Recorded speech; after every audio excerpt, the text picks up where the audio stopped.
As I begin my teaching career on this PGCE course, my teaching philosophy will probably change.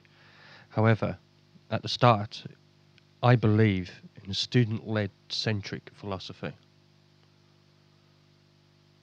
My subject specialism is music and music technology, and certainly more so the technological side of things. I'm enthused, I like it, and I want to impart that knowledge onto my students.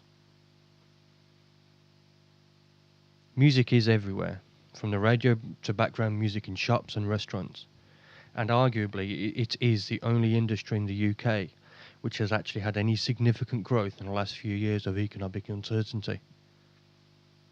I think this is another reason why it's personally important to me.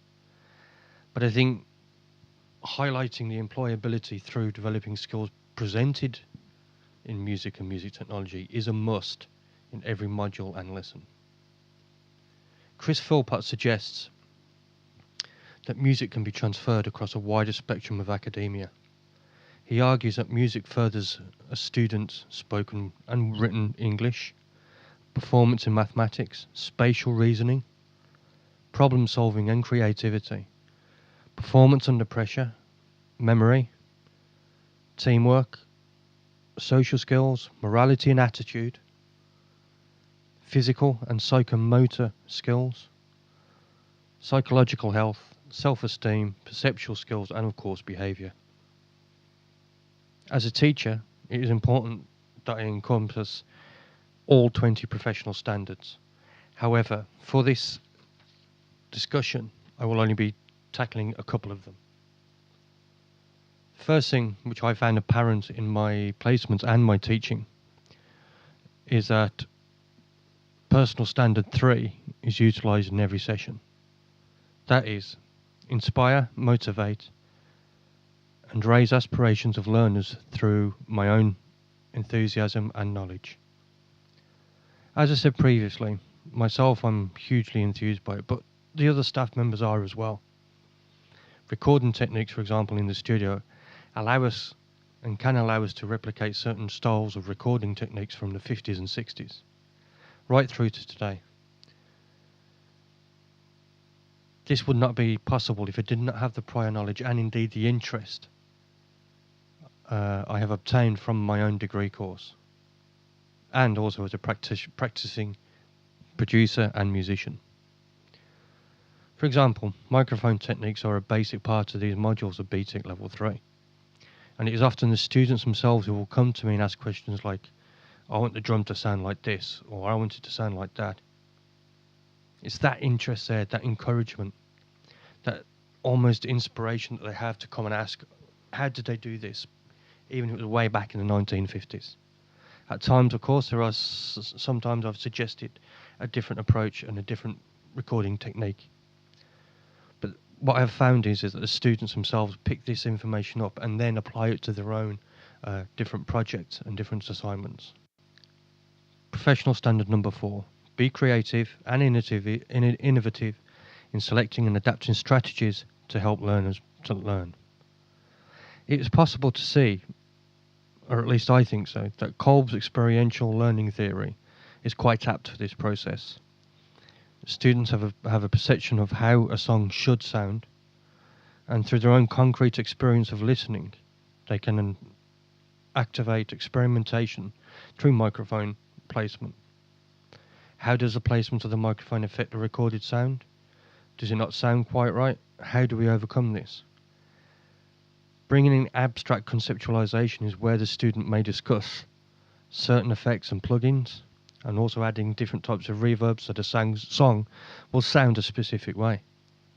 It is this abstract thought, since none of us were actually there in the original recordings, certainly not, from 1950s and 1960s. The students would listen then to the piece and reflect upon the techniques used, perhaps beginning the cycle again to ensure a truer and more accurate copy of the original song. I have found that when students actually do these techniques, actually get their hands mucky, if you will, it seems to work well with their learning. Their understanding is much higher. and their application of their knowledge then to other fields and other academia seems to blossom. While in this instance Kolb's theory is apparent, it is worth noting that these lessons are undertaken by a group of students with a diverse knowledge and prior experiences. An understanding of diversity present in the cohort of students is again a massive part of my teaching philosophy. However, as much as Kolb borrowed and expanded upon ideas from Piaget et al., I'd like to draw attention to Vygotsky and the ZPD theory of learning in regard to my own teaching philosophy. In the sessions, some students knew how to mic up a drum kit. They knew which microphones would work best. Other students perhaps were more familiar with setting the computers up ready to record the sound. By getting the students to work together, both of their knowledge expands. And this is really the core of Vygotsky and certainly the ZPD theory of learning. And it's something that I have seen and used quite often in my own sessions. The other side to the coin is I need to build a positive relationship between not only the learners but the staff. The learners I'm getting to know. I have one-to-one instrument lessons, and from this I'm learning a lot more about their diversity, their wants, their needs, and the way that they learn.